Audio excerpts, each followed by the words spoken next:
But we start the second hour of the show with a number of inspirational individuals who've been honoured at the 2026 Clare Mayoral Awards for their contribution to arts, culture and the community. Mayor of Ennis, Gael Cllr Mary Howard held the ceremony on Thursday at Aras, Contae on Clair. Clare FM's Lily Collins attended the award ceremony and began by speaking with Councillor Howard on how the importance of honouring people make a significant contribution to Clare.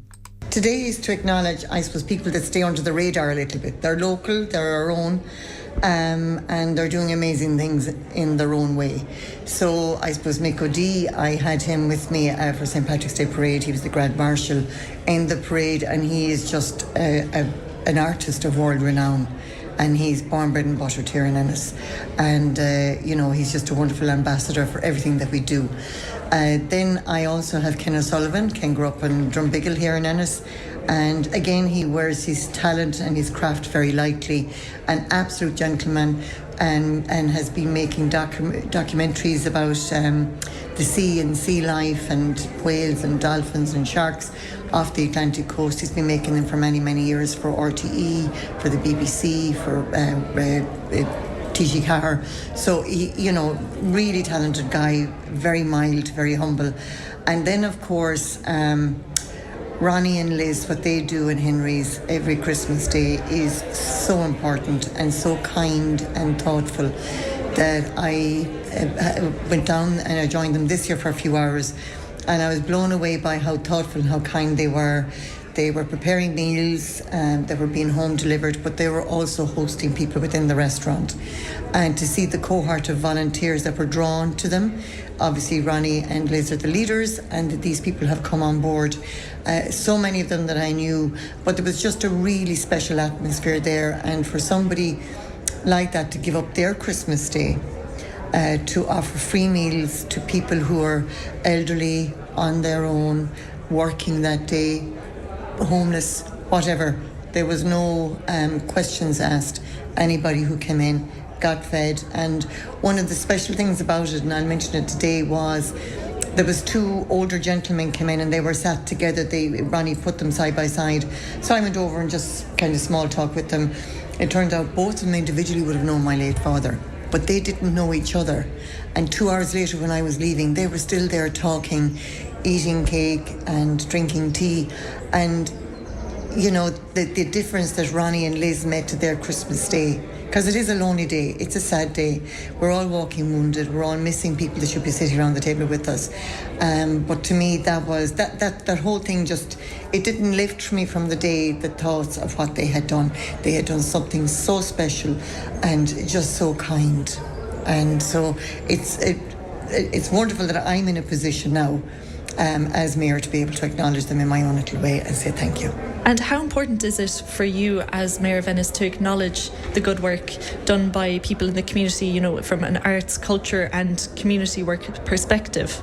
Well, you can see, I suppose, that it's a very broad skill set, I suppose, for want of a better word, we have here today.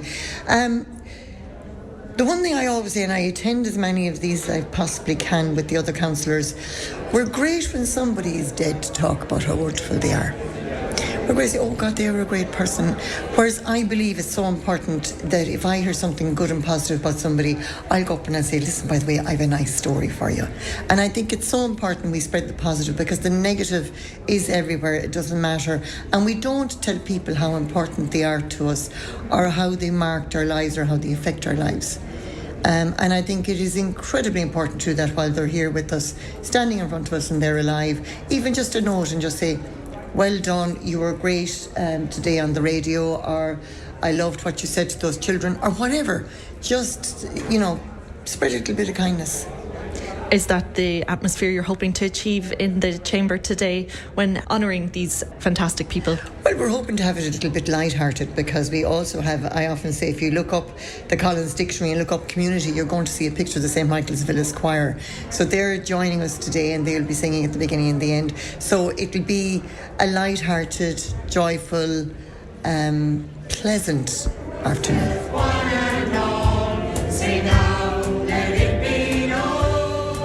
I'm joined now by Mick O'Dea, world-renowned painter and sculptor. Congratulations, first of all, Mick, for being honoured here at Mary Howard's Mayoral Awards. Your life is full of achievements, very extensive, including an honorary doctorate in Dublin City University. How important is it for you to be honoured at something like this today? Amazing, and totally out of the blue, and to be with such distinguished companies, Ken and Liz and Ron. It's a great day. The choir from St. Michael's were fabulous, just quite sentimental for me, because as the proceedings proceeded, I became quite sentimental and was thinking about all my old neighbours and thinking about my brother John and about my mother and father, and just growing up in Ennis and how much it has formed me and much it has meant to me, and the stories, memories that I garnered here has just kind of really enriched my life, and I bring them everywhere I go. And so for the Mayor, Mary Howard, to ask me if I would receive this honour, it was just wonderful. Thank you.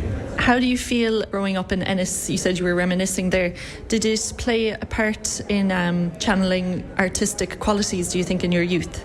Yeah, it must have. I guess, everyone brings their childhood with them and their formative years, no matter where. And my experiences here were, by and large, very positive. It probably feels very full circle to be back here in Ennis to be honoured at this Mayoral Awards. Completely.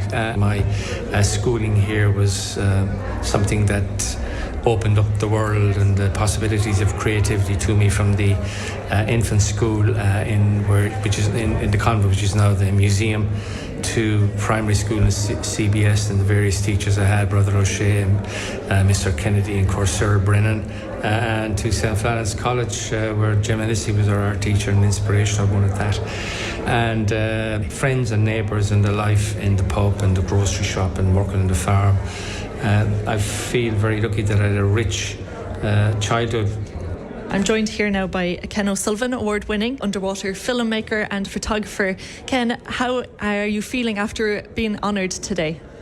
Oh, sure, come here, Lily. I'm a bit blown away by the whole occasion, which I'm normally not, but just an absolute wonderful honour to be here. And I wasn't expecting, I thought it was just a couple of us in a room, but the St. Michael's Village Choir is just so uplifting and emotional. All these people, some of whom I would have known growing up, and the wonderful Mary Howard, and have my family here. And I mean, my God, to be sharing a stage with Mick O'Dea, world-renowned artist, and the good people from Henry's. I mean, how uplifting is their story? What we do is very small beside that, but absolutely, it's a wonderful day for me here. How important is it to receive this award in your hometown? Sure, no one else is going to give it to me now. But look, very much so. As I said, I was saying a few words there, I left Ennis 40 years ago, but you never really leave Ennis. It's always in your consciousness and who you are, as well as my family being here as well. So it's utterly flattering. I'm not sure they knew me growing up, because if they did, they wouldn't have given me the award. But anyway, I'll take it while it's going. Do you feel like growing up in Clare, I think you said in the 80s, did it fortify your love for nature in any way? Yeah, well, I suppose, we grew up swimming in the Turret, which is an estuary in the River Fergus behind the Bishop's house, and we loved it. I can remember the happiest days being there, and summer evenings and birds, and it's lush vegetation, particularly in the Bishop's residence, with all those mature trees and the amount of birds and fish in the water and that. But beautiful. We often went for midnight swims there, jumping off the trees. It was just wonderful, because growing up in an urban area, albeit when I grew up in Drumbigle Road, it was the countryside, but then it became an urban area. So to have access to nature, which you don't necessarily have in so many towns now, and it was all fields around us, or ancient oak trees before they built Clancy Park. So loved it. I suppose, in fairness, my father came from Kerry, from an island, and that's where I got my love of the sea. But for us to treat was a summer day heading up to Lahinch. There's 8 in my family. It seems like there was about 10 of us inside the back of a Ford Cortina, but that was the real treat, to go to the West Clare coast, and it's lovely. Do you hope that highlighting your work maybe through a Mayoral Award like this would encourage young people in Clare to get involved in the ocean and conservation aspect of nature? Oh, absolutely. I hope so. Look, I donated my work to the educational curriculum a few years ago, and it's now on the junior cycle geography and business studies, which is my proudest professional moment, that every teenager now gets to see whales, dolphins, sharks in a local context, much of it off County Clare, off West Clare. I mean, the first thing I always say to people is that we're absolutely blessed to have largely unpolluted seas in Ireland, with some of the most beautiful beaches you'd find anywhere in the world. Of course, it's not sunny and warm. If it was, we'd be the Costa del Sol and overrun. But so many people are getting into sea swimming the last few years, into kayaking, into surfing, and embracing nature. It's there for us, and it's free. Physical, mental health, social. It's so good for us, and so just enjoy that natural resource that we have. And I suppose I've always thought, if we love it, then we'll mind it and we'll try to take care of it. Ronnie and Liz Barbuia. We're here at the council chamber where you've been honoured for your work in Henry's Bistro to do with the giving back that you do to the community through your Christmas meals. How was it today to hear all the nice words from Mary Howard and the other councillors? It was great. It felt appreciated for us. Yeah, we are very thankful to our local county council and Mary Howard. They recognized us in our work, and we are very thankful to all of them. And especially I'm very thankful to my volunteers who help me every year, our suppliers who support us, our customers who donate the money for these things go smoothly. And we want to continue this event every Christmas, many more years. Yes, you're saying you want to continue this. This started originally in 2022.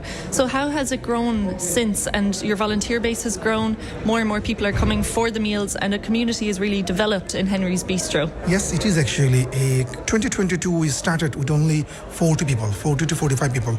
And last year we done 140 plus. So it's a huge number increase.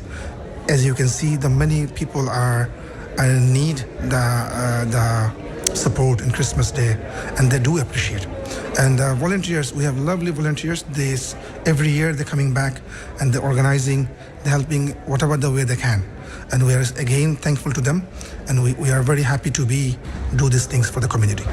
Yeah, the first year I suppose that we were a bit late thinking about it and advertising it, and then the following year and then next year and then last year we were more prepared. We just kept publishing about it all the time, knowing that we're there to help these people that's there on their own. We like them to come out if they're able to come out. And it's surprising the amount of people that's actually on their own that really appreciates these things. It's a great honour to be recognised. We were thinking that we would never be getting an award like this. We were just doing it from the bottom of our heart.